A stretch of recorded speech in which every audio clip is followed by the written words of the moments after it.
Neste vídeo, o grito de Munch é arte ou não? Dica de como em um minuto descobrir se estamos diante de arte ou de uma profanação. É possível criar uma obra de arte sem realmente criá-la? Provavelmente você já conhece o lema da arte contemporânea. Eu sou artista, eu vejo assim. Com esse lema, os artistas contemporâneos se protegem, declarando que não são obrigados a explicar ao público o que colocam em suas criações.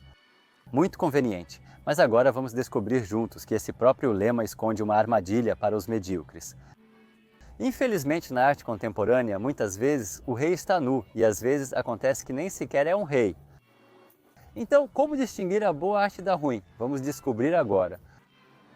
Mas antes, por favor, inscreva-se no canal, curta este vídeo e não se esqueça de ativar o sininho. Só o seu apoio ajuda o meu canal a crescer. Pela 10ª vez você está diante de uma obra de arte, coçando a cabeça.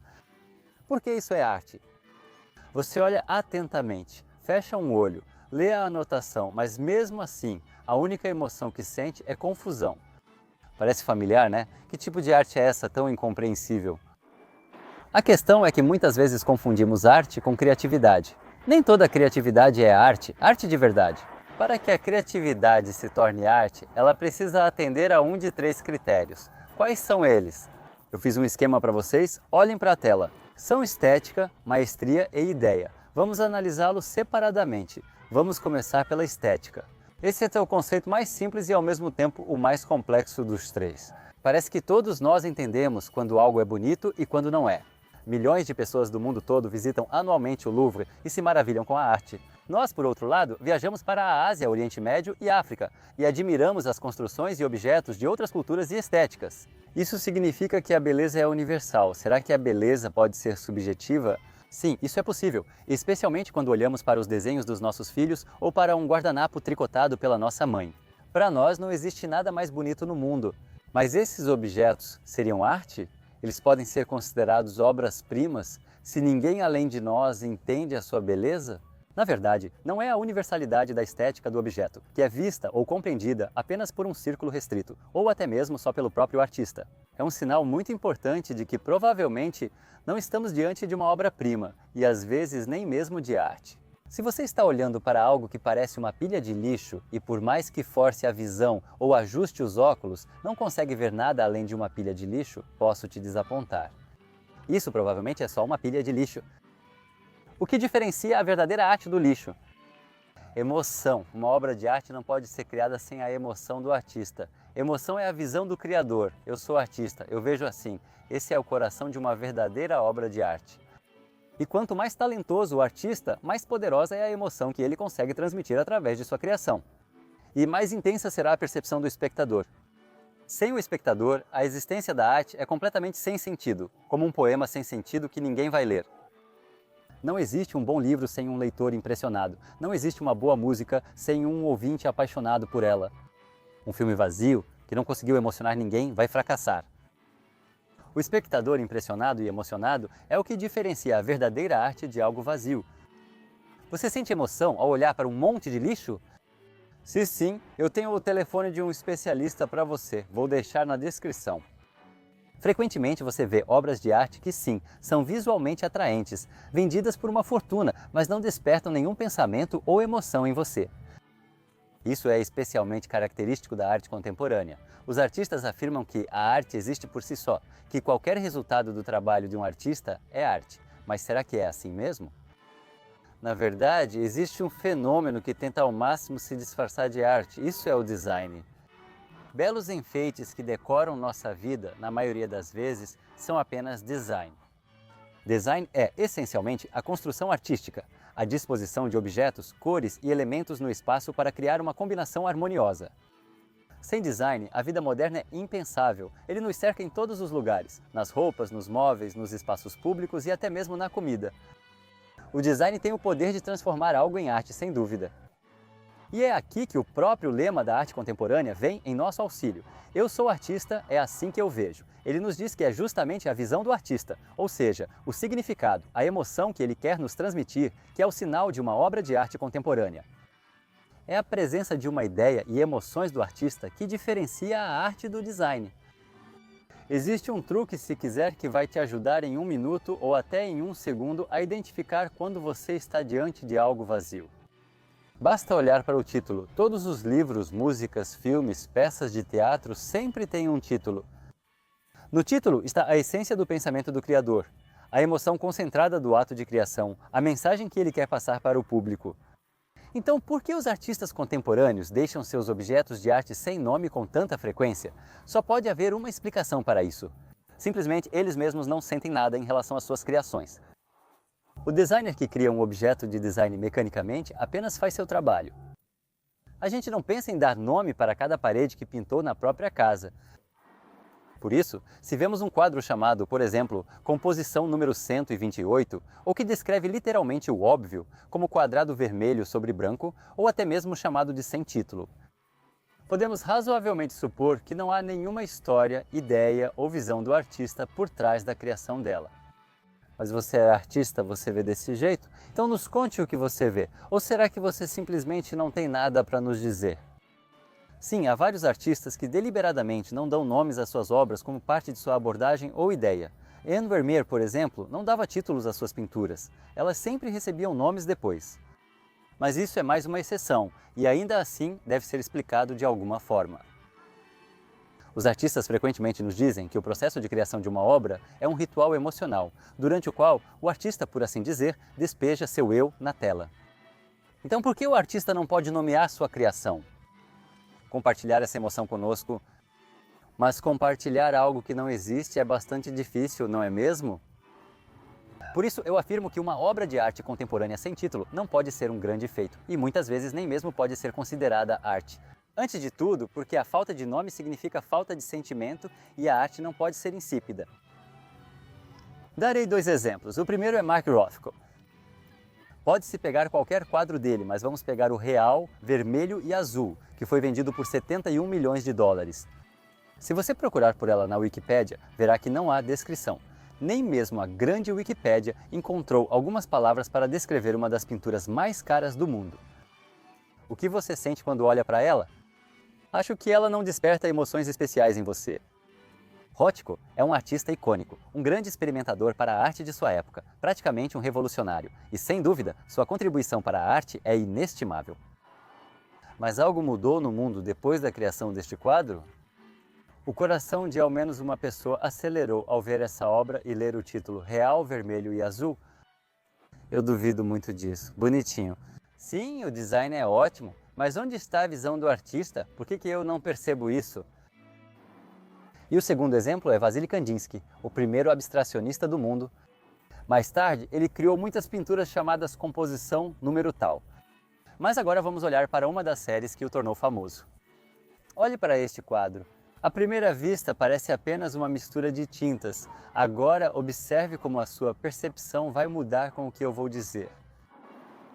Este quadro se chama Improvisação. Ele faz parte de uma série de quadros em que Kandinsky tentou visualizar a música. O nome improvisação aqui não se refere ao quadro, mas sim à música. Kandinsky tenta colocar na tela as sensações que ele tem ao ouvir os sons da música, as imagens que ela criava em sua mente. Baixos rítmicos na parte inferior, vapor das notas agudas dos violinos no topo, e no centro percebe-se até o maestro envolto em um turbilhão de sons. Kandinsky tentou transmitir com as cores as imagens e sentimentos que surgem em nós ao ouvirmos música. Olhe mais uma vez.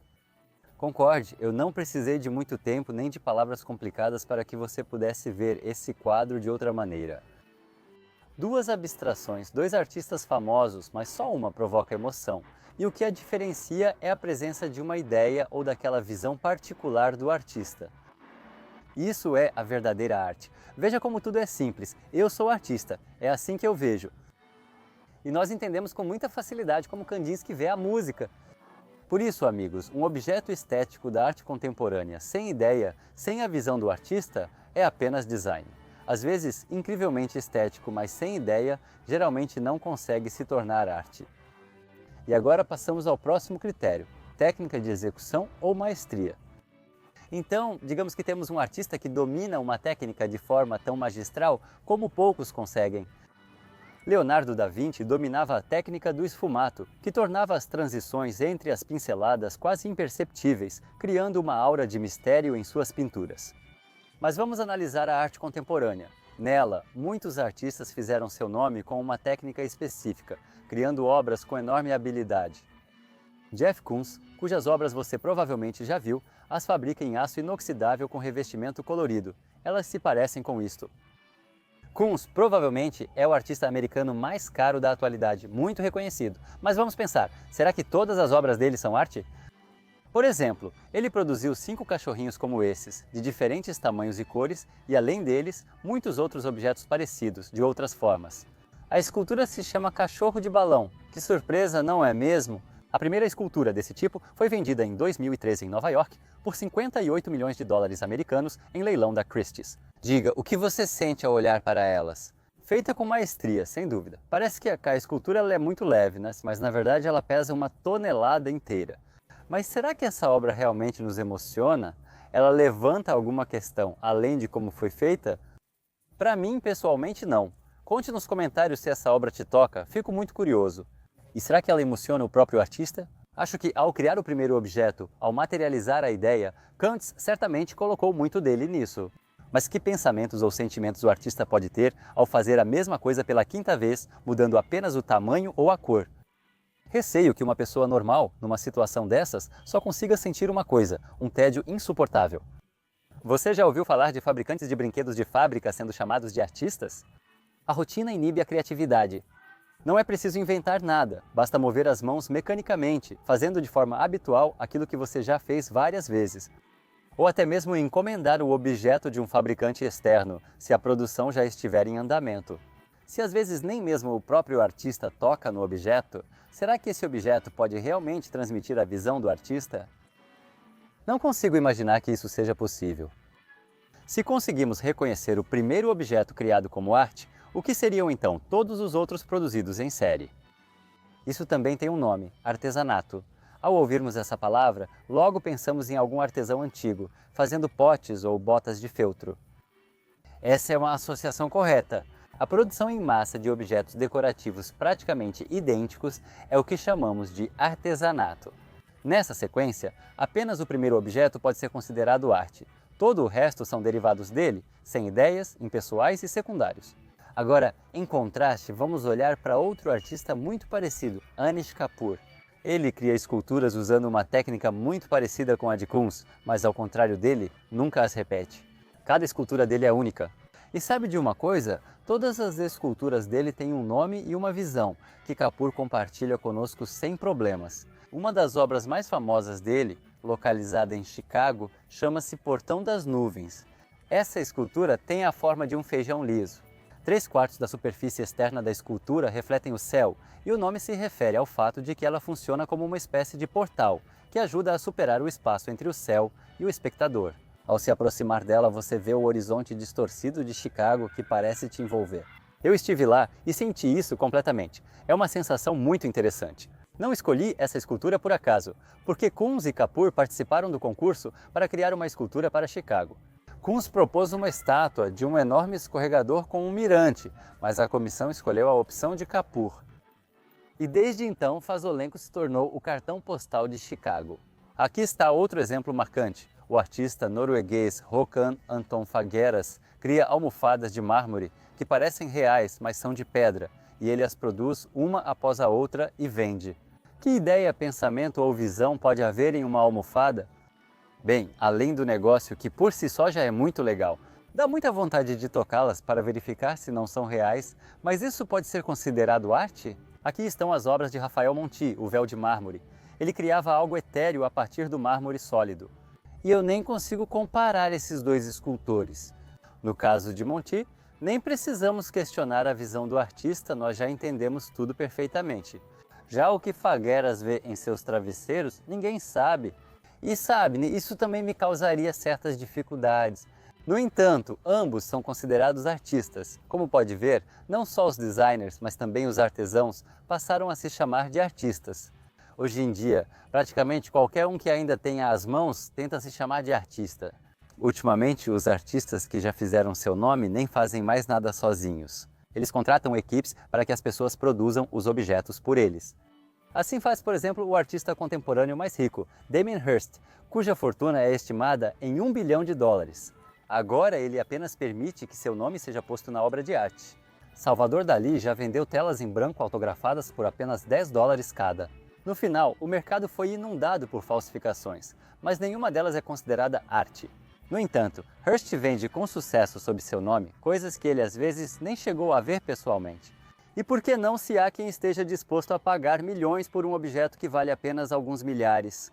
Ótimo negócio, nada pessoal? Malevich pintou mais 4 quadrados pretos, um vermelho e um branco após o quadrado preto inicial.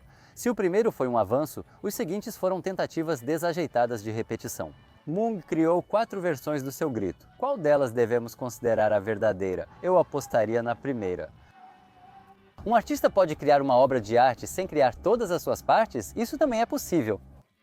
O artista chinês contemporâneo Ai Weiwei, provavelmente um dos mais influentes do mundo, criou esta instalação. Ela se chama Sementes de Girassol.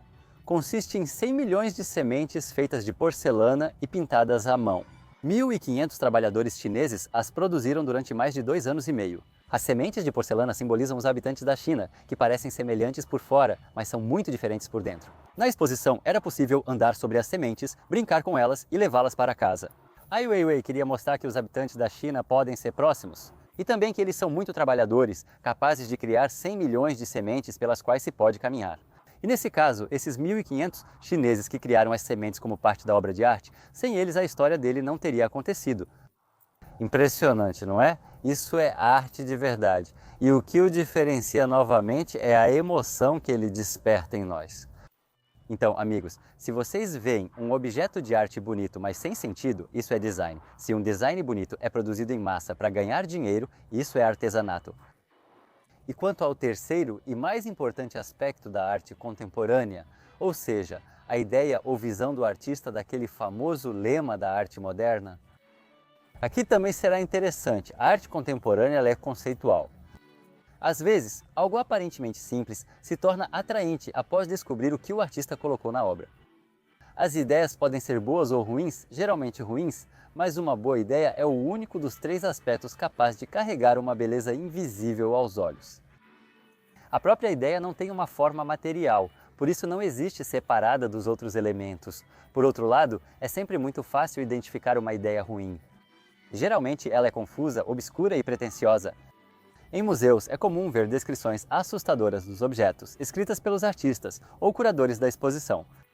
Ao ler essas descrições terríveis, escritas como em uma língua estrangeira, ficamos confusos e irritados, achando que não somos capazes de compreender a profundidade do pensamento do autor. Eles adoram palavras complicadas como apologeta existencial, ideologema e outras porcarias verbais sem sentido, muitas vezes tão vazias quanto a própria obra deles. Se encontrar uma descrição assim, fuja sem olhar para trás. Uma boa ideia, uma visão talentosa, não precisa de disfarce. Ela não precisa enganar ninguém. Aliás, qualquer disfarce só a prejudica. Vou dar um exemplo. Aqui está a descrição de um objeto de arte que você está vendo agora na tela. O espaço da memória é muito mais instável e complexo do que o físico. Os objetos casulos preservam o esquecido e guardam as chaves das lembranças, porém dentro das frágeis cascas brancas há escuridão. Você entendeu? Que vulgaridade encantadora. Na verdade, eu até gosto dos objetos. Se ao menos tivessem algum significado compreensível na visão do artista, e não essa fantasia vulgar de aluna da 5ª série, seria ótimo. A vulgaridade compromete a arte. Mas veja, em outro recurso já vemos uma descrição diferente dos mesmos objetos. Os objetos desta série, que lembram casulos e ninhos, possuem uma alta sensibilidade ao espaço. Ao se encaixarem nas lacunas arquitetônicas, eles criam uma nova interação do espectador com o local. Parece que na busca por ostentação, o artista se perdeu na própria mensagem. E agora vou dar a vocês alguns exemplos de como uma ideia bonita difere de uma ideia longa. Na arte existe uma corrente chamada acionismo. É uma vertente artística que representa uma ideia pura, na qual o principal meio artístico é o próprio artista. Na essência, o acionismo é justamente um conceito puro ou uma visão. Vou começar com talvez alguém que você conheça, Piotr Pawlenski. É aquele mesmo que pregou o próprio escroto na Praça Vermelha. Vou focar nessa ação dele, por ser a mais conhecida. Em 2013, Pawlenski realizou a performance Fixação. Ele se despiu e supostamente pregou seu escroto no paralelepípedo da Praça Vermelha no dia da polícia. Ele descreve sua ideia assim: um artista nu, olhando para seus testículos pregados ao paralelepípedo do Kremlin, uma metáfora da apatia, indiferença política e fatalismo da sociedade russa contemporânea. Inicialmente, essa ideia faz algum sentido, mas vamos analisar a própria ação com mais atenção. Apesar de meus esforços, não encontrei nenhum vídeo ou foto do ato em si de Pavlensky pregando sua sofrida genitália no paralelepípedo. Para ser sincero, não consigo imaginar como pregar algo em uma pedra sem uma pistola de pregos. Então, onde está o próprio processo? Nenhum artista performático esconderia um material tão poderoso. As fotos mostram Pavlensky já sentado. Ele fez um buraco no escroto em casa, enfiou um prego nele e depois colocou o prego na fenda entre as pedras do calçamento. O que importa é que estão tentando nos vender uma falsificação. Os detalhes exatos da ação talvez não sejam tão relevantes. O exemplo oposto é Marina Abramović, uma artista performática muito famosa que criou centenas de obras e realizou muitas ideias incríveis. Ela teve uma performance que me marcou especialmente. Em 1977, ela criou a performance A Morte de Si Mesma, dedicada ao seu relacionamento difícil com Ulay.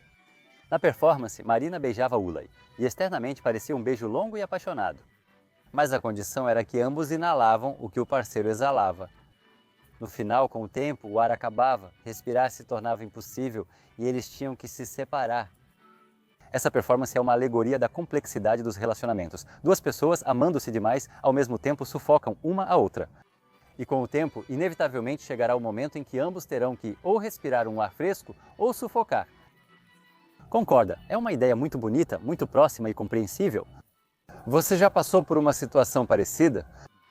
E como você pode ver, para isso não é preciso se despir, se machucar ou inventar descrições extravagantes e pomposas. A autêntica arte é sempre acessível e inteligível ao público. E agora, estamos prontos para voltar ao nosso esquema. A arte contemporânea é inviável sem uma ideia forte, um conceito ou a visão singular do artista. Independente da beleza ou habilidade de execução do resultado, só se torna arte de verdade quando desperta emoções no público. E isso é impossível sem uma ideia poderosa. Uma obra se torna um verdadeiro mestre quando contém todos os três elementos: beleza compreensível para todos, habilidade e uma ideia impressionante. É por isso que o desenho do seu filho não é considerado arte. Isso, sem dúvida, é um ato de criatividade muito fofo e que sugere que talvez estejamos diante de um grande artista. Mas para se tornar arte, falta-lhe beleza, habilidade ou ideia. A habilidade de distinguir arte de simples design ou artesanato comercial é uma tarefa muito interessante e envolvente, para a qual espero ter aproximado você um pouco mais com o meu vídeo. E convenhamos, não houve nada de difícil nisso. Agora você entende que suas dúvidas eram infundadas. Está tudo certo com você. Você é capaz de sentir e reconhecer uma verdadeira obra de arte. Só que às vezes nos apresentam design ou artesanato como se fosse arte. Mas existe boa arte contemporânea e, ao aprender a entendê-la, você começará a sentir um enorme prazer com ela. E para isso, inscreva-se no canal e nós vamos entender tudo juntos. O próximo vídeo será sobre Picasso. Compartilhe este vídeo, deixe seu like e inscreva-se no canal. Aqui discutimos arte de forma interessante e, sobretudo, honesta.